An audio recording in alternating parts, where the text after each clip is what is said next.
The glorious return, the second coming of Jesus Christ. It was a time of great chaos on earth.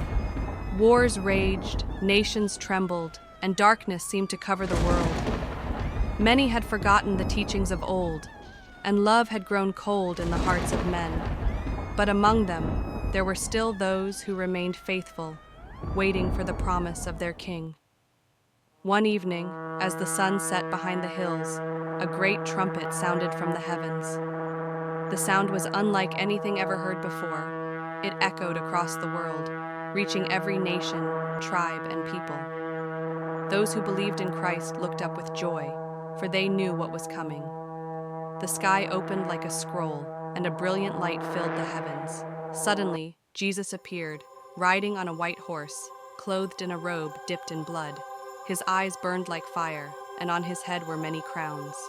Behind him were the armies of heaven, dressed in pure white linen, following him on white horses. Every eye saw him, and every knee bowed.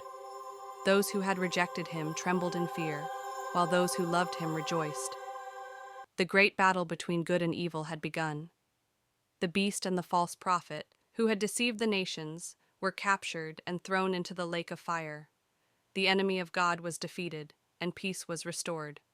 Then Jesus turned to his people and said, "Come, you who are blessed by my Father, inherit the kingdom prepared for you from the foundation of the world." And with that, he led them into the New Jerusalem, a city of pure gold, with gates of pearl and streets shining like crystal.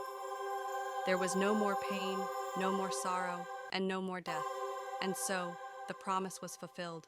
Christ had returned, and his reign was eternal.